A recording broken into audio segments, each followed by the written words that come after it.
Hi guys, வணக்கம். நான் சுமந்த். நீங்கள் பார்த்துருக்கிறது சுமோ. ஸோ இதான் என் முதல் வீடியோ இந்த சேனலில்.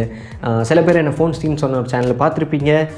எஸ், அது என்னோடய சேனல் தான் இன்னும் இருக்குது. ஆனால் அது இங்கிலீஷ் தமிழில் ஒரு சேனல் ஆரம்பிக்கணும்னு சொல்லி தான் செப்பரேட்டாக சுமோன்னு சொல்லி ஒரு பேரில் ஆரம்பிச்சிருக்கேன்.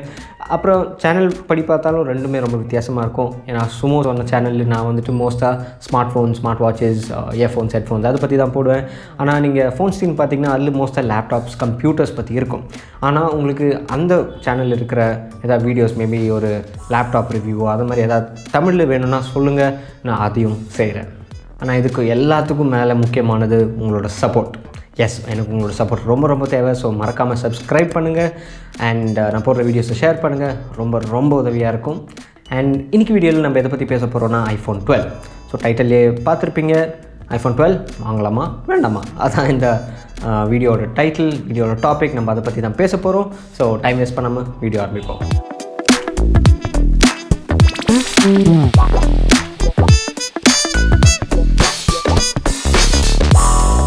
இப்போ உங்களுக்கே தெரியும், ஆப்பிள் வந்துட்டு கொஞ்சம் வாரத்துக்கு முன்னாடி iPhone 12 சீரிஸ் லான்ச் பண்ணாங்க. ஸோ அதில் 4 ஸ்மார்ட் ஃபோன்ஸ் இருந்துச்சு. ஸோ அது வந்துட்டு iPhone 12 mini, iPhone 12, iPhone 12 Pro, iPhone 12 Pro Max. ஆனால் என் ஒப்பீனியனில் நான் வந்துட்டு iPhone 12 தான் அதிகமாக சேல்ஸ் ஆகும்னு நினைக்கிறேன். ஏன்னா iPhone 12 mini நல்ல ஃபோன் தான், விலை கம்மி தான். ஆனால் எல்லாருக்கும் இப்போலாம் சின்ன ஸ்மார்ட் ஃபோன்ஸ் பிடிக்கிறதில்ல. 6.1 இன்ச்னால் சரி ஓகேன்னு சொல்லி வாங்குவாங்க. ஸோ அதுவும் 10,000 தான் கொஞ்சம் டிஃப்ரென்ஸ். ஸோ என்னோடய கருத்தில் பார்த்திங்கன்னா iPhone 12 தான் அதிகமாக சேல்ஸ் ஆகும்னு நினைக்கிறேன். ஸோ அதனால தான் அதை பற்றி இந்த வீடியோவில் பேசுகிறோம். ஸோ இந்த வீடியோவோட எண்டுக்கு வரும்போது உங்களுக்கு மோஸ்ட்டாக ஒரு ஐடியா கிடச்சிருக்கும், இந்த ஃபோன் வாங்கலாமா வேண்டாமான்னு. நிறைய விஷயத்தை பற்றி பேசியிருப்பேன். லைக் எந்த ஸ்மார்ட் ஃபோன் இல்லாட்டி எந்த ஐஃபோன் இருந்தால் நீங்கள் அப்கிரேட் பண்ணக்கூடாது, ஒரு பெட்டர் ஆண்ட்ராய்டு சாய்ஸ் iPhone 12க்கு பதிலாக. ஸோ அதை பற்றி எல்லாமே பேசியிருப்பேன்.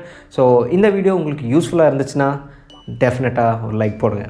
இப்போது iPhone 12 வாங்கலாமா வேண்டாமா. ஸோ இந்த டிசிஷன் எடுக்கும்போது நம்மளுக்கு முக்கியமாக மைண்டில் இருக்க வேண்டிய ஒரே ஒரு விஷயம் வந்து ப்ரைஸ். இப்போது என்ன தான் மற்ற கண்ட்ரீஸில் இவ்வளோதான் சொன்னாலும் இந்தியாவுக்கு வரும்போது iPhone 12ஓட ப்ரைஸ் வந்து ரொம்ப அதிகம். நம்ம என்ன தான் நல்ல ஃபோனாக இருந்தாலும் ஒரு 80,000 சொன்னால் ரொம்ப ஒரு அதிகமான விலை தான். இப்போது yes, so the base model வந்துட்டு நீங்கள் பார்த்தீங்கன்னா iPhone 12ஓட வந்து 80,000 rupees, 80,000. இப்போது இதே ஸ்மார்ட் ஃபோன், இதே பேஸ் மாடல் யூஎஸில் பார்த்தீங்கன்னா $800. ஸோ அப்படியே கன்வெர்ட் பண்ணிங்கன்னா கிட்டத்தட்ட ஒரு 60,000 வரும். ஆனால் இந்தியாவில் 20,000 அதிகமாக விற்கிறாங்க. இதோட மெயின் ரீசன் என்னென்னா இம்போர்ட் சார்ஜஸ், அதான் டேக்ஸஸ் அண்ட் டியூட்டிஸ். ஸோ வரி கட்டுவாங்க. இப்போ இந்த ஸ்மார்ட் ஃபோன் வந்து இந்தியாவில் மேனுஃபேக்சரிங் பண்ணல. அதனால் இப்போ இந்த ஸ்மார்ட் ஃபோன் இறக்குமதி பண்ணுற கம்பெனி வந்துட்டு நம்ம இந்தியன் கவர்மெண்ட்டுக்கு ஒரு 20% டேக்ஸ் டியூட்டிஸ் எல்லாம் சேர்த்து 20% அடைக்கணும். ஸோ அதனால தான் இந்த எக்ஸ்ட்ரா விலை, அதனால தான் இந்த எக்ஸ்ட்ரா 20,000. இப்போ நீங்கள் இந்த டேக்ஸஸ் டியூட்டிஸ் இதெல்லாம் எடுத்திங்கன்னா இந்த ஸ்மார்ட் ஃபோன் 60,000 தான். ஆனால் ஆப்பிள் என்ன ரீசனுக்கு தெரில இந்தியாவில் மேனுஃபேக்சரிங் இன்னும் பண்ணல. அந்த ஒரு காரணத்தால் தான் இப்போது நம்மளுக்கு இவ்வளோ விலைக்கு விற்கிறாங்க இந்த ஸ்மார்ட் ஃபோனை. ஸோ இப்போ நீங்கள் கேட்குறீங்க 80,000 கொடுத்து இந்த ஸ்மார்ட் ஃபோன் வாங்கலாமா வேண்டாமா. பர்சனல் ஒப்பீனியனில் வேண்டான்னு தான் நான் சொல்லுவேன். வர்த்தில்லைன்னு சொல்ல மாட்டேன், ஆனால் வேண்டான்னு சொல்லுவேன். ஏன்னா ப்ராக்டிக்கலாக சொன்னால் இதே 80,000 நீங்கள் ஒரு ஹோண்டா டியோவும் ஒரு 15,000 ஏதோ ஒரு ஃபோன் வாங்கலாம். சாம்சங் M21 ரெட்மிலேருந்து ஏதோ ஃபோனோ ஏதோ ஒன்று வாங்கலாம். ப்ராக்டிக்கலாக பேசினா அது இன்னும் வர்த்து. வண்டியும் கிடச்ச மாதிரி இருக்கும், ஃபோனும் கிடச்ச மாதிரி இருக்கும். அந்த ஃபோன்ஸும் சூப்பராக தான் இருக்கும். ஸோ 80,000 கொடுத்து இப்போ உடனே வாங்கினா வேண்டான்னு சொல்லுவேன். வாங்கலாம், அது உங்கள் இஷ்டம், தாராளமாக போய் வாங்கிக்கோங்க, அது உங்கள் இஷ்டம் தான். ஆனால் ப்ராக்டிக்கலாக பேசினா ஒரு ஆள் கஷ்டப்பட்டு சம்பாதிச்ச காசு எல்லாம் இது போடணுன்னா கொஞ்ச நாள் வெயிட் பண்ணுங்கள். ஏன்னா உங்களுக்கு தெரியும், ஆப்பிள் வந்துட்டு இந்தியாவில் அவங்களோட ஸ்மார்ட் ஃபோன்ஸை மேனுஃபேக்சர் பண்ண ஆரம்பிச்சிருக்காங்க. இப்போ பார்த்தீங்கன்னா iPhone 10R, iPhone 11 இது மாதிரி பழைய ஃபோன்ஸ் எல்லாம் அவங்க இங்கே மேனுஃபேக்சரிங் பண்ணிட்டு தான் இருக்காங்க. அந்த ஒரே காரணத்தால் தான் இப்போ உங்களுக்கு விலை கம்மியாகவும் கிடைக்கிது. இப்போ நீங்கள் பார்த்தீங்கன்னா iPhone 11 லான்ச் ஆகும்போது கிட்டத்தட்ட 70,000 இருந்துச்சு. இப்போ அதே ஸ்மார்ட் ஃபோன் இப்போ ஒரு 54,000 அது மாதிரி தான் இருக்குது விலை. எஸ்பெஷலி இப்போ பார்த்தீங்கன்னா கிரேட் இண்டியன் ஃபெஸ்டிவல் கூட உங்களுக்கு 50,000 கிடச்சிது. அதோட மெயின் ரீசன் என்ன, இங்கே மேனுஃபேக்சரிங் பண்ண ஆரம்பிச்சிருக்காங்க, இங்கேருந்து தான் ப்ரொடியூஸ் ஆகுது, லோக்கலாக ப்ரொடியூஸ் ஆகுது. அந்த ஒரே காரணத்தால் தான் பெரிய இம்போர்ட் டியூட்டிஸ் இல்லை. இப்போ அதே மாதிரி iPhone 12 இந்தியாவிலே மேனுஃபேக்சரிங் பண்ணுறாங்கன்னா இதோட விலை அட்லீஸ்ட் ஒரு 15,000 கம்மியாகும். மொத்தமாக 20,000 கம்மியாகாது, அட்லீஸ்ட் சம்வேர் அரவுண்ட் ஒரு 15,000 அந்த மாதிரி டெஃபினட்டாக கம்மியாகும். சில நியூஸ் அங்கங்கே இருக்குது, லைக் iPhone 12 இந்தியாவில் மேனுஃபேக்சரிங் பண்ண போகிறாங்கன்னு. அப்புறம் ப்ராக்டிக்கலாக நீங்கள் யோசித்து பார்த்தீங்கன்னா ஆப்பிளுக்கு மேனுஃபேக்சரிங் பண்ணுற எல்லாம் பெரிய பெரிய ஃபேக்ட்ரிஸ், ஃபாக்ஸ்கான், பெக்கட்ரான், விஸ்ட்ரான், இவங்க எல்லாம் இந்தியாவில் ஃபேக்ட்ரிஸ் ஆரம்பிச்சிருக்காங்க. ஸோ அதோட மீனிங் என்னென்னா இன்னும் லார்ஜ் ஸ்கேல் ப்ரொடக்ஷன் பண்ணுறதுக்காக தான் அவங்க இங்கே இன்வெஸ்ட் பண்ணி அவங்களோட ஃபேக்ட்ரிஸ் எல்லாம் ஆரம்பிச்சிருக்காங்க. இப்போ இதே iPhone 12 இந்தியாவில் மேனுஃபேக்சரிங் பண்ணுறாங்கன்னு ஒரு நியூஸ் உங்களுக்கு வந்துச்சுன்னா, அந்த நியூஸ் வந்ததுலேருந்து ஒரு 2-3 மாதம் வெயிட் பண்ணுங்கள். அதுக்குள்ளே இந்தியாவில் மேனுஃபேக்சர் பண்ணதை ரிலீஸ் ஆக ஆரம்பிக்கும். அப்போது விலை கம்மியாகவும், அப்போது நீங்கள் தாராளமாக போய் இந்த ஸ்மார்ட் ஃபோன் வாங்குங்க. அப்போது திருப்பி சொன்ன மாதிரி ஒர்த்தாக தான் இருக்கும். ஆனால் ஓவராலாக சொல்லும்போது இப்போ ப்ரைஸ் நம்ம எடுத்தோன்னா, இப்போ கரண்ட் இருக்கிற ப்ரைஸ் நீங்கள் எடுத்திங்கன்னா 80,000 கொடுத்து இது இப்போ வாங்குறது அவசியம் இல்லை. மேபி உங்களுக்கு யாராவது ஃபாரின்லேருந்து வராங்க, ஐ மீன் கொரோனா டைம், பட் ஸ்டில் யாராவது வர முடிஞ்சால் அவங்கள அட்லீஸ்ட் வாங்கிட்டு வர சொல்லுங்கள். அப்போ கூட விலை கம்மியாக தான் இருக்கும். ஆனால் 80,000 கொடுத்து இம்மீடியட்டாக போய் வாங்காதீங்க. அதான் என்னோடய ஒரே ஒரு கருத்து. ஃபோன் நல்ல கெட்ட ஃபோன் எல்லாம் நான் சொல்ல, ப்ரைஸ் இந்தியாவில் கொஞ்சம் அதிகம், இல்லை நல்லாவே அதிகம். ஸோ கொஞ்சம் வெயிட் பண்ணி பார்ப்போம் எப்படி எல்லாம் போகுதுன்னு. ஸோ அடுத்த ரீசனுக்கு நம்ம போகலாம். இப்போ பார்த்திங்கன்னா நிறைய பேர் சொல்லி கேட்பாங்க, iOS ஆண்ட்ராய்டு எது வாங்கலாம், இது அப்படி இப்படி iOS கெத்து, ஆண்ட்ராய்டு கெத்து, iOS வெத்து, ஆண்ட்ராய்டு வெத்து, இதை பற்றி எல்லாம் பேசுவாங்க. ஸோ ஆக்சுவலி இது செகண்ட் ரீசன். ஆனால் நான் இதை பற்றி போகிறது இல்லை. ஏன்னா நான் வந்து பர்சனலாக ரெண்டுமே யூஸ் பண்ணியிருக்கேன். iOSஸும் யூஸ் பண்ணியிருக்கேன், ஆண்ட்ராய்டையும் யூஸ் பண்ணியிருக்கேன். இப்போ யூஸ் பண்ணுறது OnePlus 5. ரெண்டுமே எனக்கு பிடிச்ச ஆப்ரேட்டிங் சிஸ்டம்ஸ் தான். நான் ரெண்டுத்தையும் குறை சொல்ல மாட்டேன். ஆனால் சில பேருக்கு ஆண்ட்ராய்டு பிடிக்கும், சில பேருக்கு iOS பிடிக்கும். ஸோ இந்த விஷயம் மட்டும் உங்கள் கையில் விடுறேன், நீங்களே செலக்ட் பண்ணுங்கள். இப்போது மூணாவது ஒரு விஷயம் நிறைய பேருக்கு ஒரு டவுட் இருக்கும். ஸோ அது என்னென்னா, இப்போது உங்கள்கிட்ட iPhone 10 இருக்குது, இல்லாட்டி iPhone 10R இருக்குது, இல்லாட்டி iPhone 10s இருக்குது. இப்போது இந்த ஃபோன் வச்சுட்டு நம்ம iPhone 12க்கு அப்கிரேட் பண்ணலாமா வேண்டாமா? சிம்பிளாக சொல்லணும்னா, இப்போ இருக்கிற ப்ரைஸுக்கு நீங்கள் அப்கிரேட் பண்ணணுன்னு ஒரு அவசியம் இல்லை. ஏன்னா இப்போ பார்த்தீங்கன்னா iPhone 7 எப்போவோ வந்த ஸ்மார்ட் ஃபோன், அதே இன்னும் சூப்பராக ஓடிட்டுருக்கு. ஸோ உங்களோட iPhone 10R எல்லாம் இன்னும் நிறைய வருஷத்துக்கு டெஃபினட்டாக சூப்பராக ஒர்க் ஆகும். ஃப்ளா இல்லாமல், ஒரு பிரச்சனையும் இல்லாமல். இப்போ ஹார்ட்வேராக இருக்கட்டும், சாஃப்ட்வேராக இருக்கட்டும், உங்களுக்கு அட்லீஸ்ட் ஒரு 2-3 வருஷத்துக்கு ஒரு ப்ராப்ளமும் இருக்க போகிறது இல்லை, அன்லெஸ் நீங்கள் கீழே போட்டு உடைக்கிறதா இருந்தால். அதுபடி பார்த்திங்கன்னா டெஃபினட்டாக 12க்கு அப்கிரேட் பண்ணுறது நாட் அ குட் ஐடியான்னு தான் சொல்லுவேன். இப்போ வந்து நீங்கள் உங்கள்கிட்ட இருக்கிற iPhone 10, 10s, 10R எதாக இருக்கட்டும், அதை நீங்கள் இன்னும் ஒரு வருஷம் இல்லாட்டி 2 வருஷம் யூஸ் பண்ணிங்கன்னு வைங்க. அப்போது iPhone 14 iPhone 13 ஏதோ ஒரு பேர் வரும்.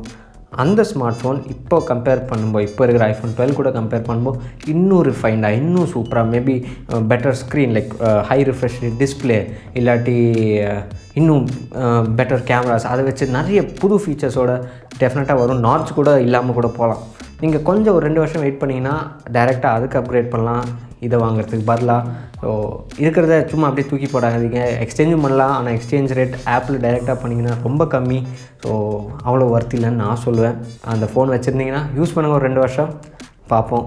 டெஃபினட்டாக நல்ல ஸ்மார்ட் ஃபோன் இல்லாட்டி நல்ல ஐஃபோன்ஸ் வரும், அப்போ அப்கிரேட் பண்ணிக்கோங்க. அது வரைக்கும் இது ஆக்சுவலி எனக்கு தெரிஞ்சு நல்லா தான் யூஸ் ஆகும்.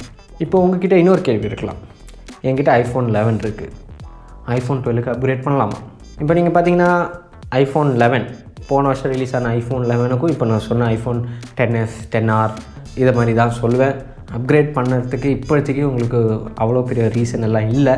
மேபி உங்களுக்கு அந்த ஹை ரெசல்யூஷன் AMOLED டிஸ்பிளே வேணும்னா, ஐ மீன் நாட் ஒர்த்து நான் சொல்லுவேன். அதை வேணும்னா பண்ணிக்கோங்க.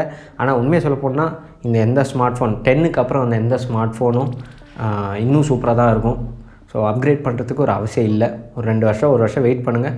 டெஃபினட்டாக அடுத்த ஐஃபோன்ஸ் இன்னும் சூப்பராக இருக்கும். உங்களுக்கு இன்னும் பெட்டர் டிஸ்பிளேஸ் கிடைக்கும், பெட்டர் டெக்னாலஜிஸ் கிடைக்கும். அது வரைக்கும் கொஞ்சம் வெயிட் பண்ணுங்கள். இப்போ வந்து உங்கள்கிட்ட iPhone 7 இல்லாட்டி iPhone 8 அது மாதிரி ஸ்மார்ட் ஃபோன் இருந்துச்சுன்னா டெஃபினட்டாக அப்கிரேட் பண்ணுங்கள். அது வந்துட்டு ஒரு செம்ம அப்கிரேட். இப்போ பார்த்தீங்கன்னா 80,000 கொடுத்தெல்லாம் அப்கிரேட் பண்ணாதீங்க. அது விலை கம்மியாகும்போது அப்கிரேட் பண்ணுங்கள். ஆனால் இப்போவும் சொல்கிறேன், 7 இல்லாட்டி iPhone 8 இல்லாட்டி iPhone SE இருந்தால் கூட அப்கிரேட் பண்ணுங்கள். டெஃபினட்டாக உங்களுக்கு அந்த டிஃப்ரென்ஸ் தெரியும். ஸோ இருந்தால் சொல்லுங்கள், நீங்கள் அப்கிரேட் பண்ணுறீங்கன்னா கமெண்ட்ஸில் போடுங்க, நானும் பிடிக்கிறேன். இப்போது இன்னொரு கேள்வி இருக்கலாம், எனக்கு iPhone 12 வேண்டாம் ப்ரோ, ஆண்ட்ராய்டில் இதே நல்ல சூப்பர் பர்ஃபார்மன்ஸோட, சூப்பர் பில்டோட, ஆனால் கம்மி விலைக்கு ஒரு ஸ்மார்ட் ஃபோன் சொல்லுங்கள். ஸோ பேசிக்காக நீங்கள் iPhone 12 அந்த கேட்டகரி இருக்கீங்கனாவே மோஸ்ட்டாக நீங்கள் ப்ரீமியம் ஸ்மார்ட் ஃபோன்ஸ் தான் பார்த்துட்ருப்பீங்க.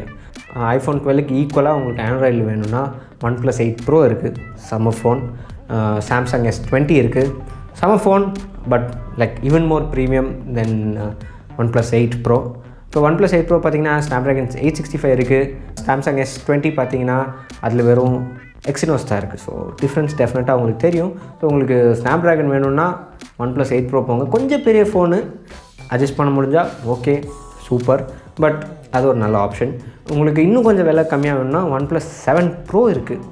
அது வந்துட்டு அரௌண்ட் 39 இல்லாட்டி 40,000 தான் இருக்கும். ஸோ அது ஒரு நல்ல ஆப்ஷன், நல்ல ஸ்மார்ட் ஃபோன், டெஃபினட்டாக மாடர்னாக தான் இருக்கும் பார்க்குறதுக்கு. ஸோ அதையும் நீங்கள் கன்சிடர் பண்ணலாம். அண்ட் ஃபைனலாக ஒரே ஒரு விஷயம், இந்த iPhone 12 5Gக்காகலாம் வாங்காதீங்க. இன்ஃபேக்ட் எந்த ஃபோனும் 5Gன்னு சொல்லிட்டு வாங்காதீங்க. இப்போது இந்தியாவில் பார்த்தீங்கன்னா இந்த 5G எல்லாம் டவர்ஸ் எல்லாம் போட ஆரம்பிச்சிருக்காங்களா, எப்படி இது பண்ணியிருக்காங்கன்னு கூட ஒரு நியூஸும் நம்மளுக்கு அவ்வளோலாம் இல்லை. கேட்டிருப்பீங்க, அம்பானி இது பண்ணுறாரு அதை பண்ணுறாரு, இல்லாட்டி இன்னொரு கம்பெனி ஏர்டெல்லோ அது மாதிரி ஏதோ கம்பெனி ஆரம்பிச்சிருக்காங்கன்னா கேள்விப்பட்டிருப்பீங்க. எங்கேயும் 5G எல்லாம் பார்த்துருக்க மாட்டீங்க. ஸோ அந்த ப்ராமிஸ் வச்சுட்டு டெஃபினட்டாக எந்த ஸ்மார்ட் ஃபோனும் லைக் iPhone மட்டும் இல்லை, எந்த ஸ்மார்ட் ஃபோனும் வாங்காதீங்க. 5G இருக்குது அப்படி எல்லாம் இருக்குதுன்னு சொல்லி வாங்காதீங்க. 5G வரும்போது அப்போ இன்னொரு ஃபோன் வாங்கிக்கலாம். ஃபியூ இயர்ஸ் ஆகும் டெஃபினட்டாக சொல்கிறேன். 5G ஃபுல் ஸ்ப்ரெட்டாக வரத்துக்கு இன்னும் கொஞ்சம் வருஷம் ஆகும்.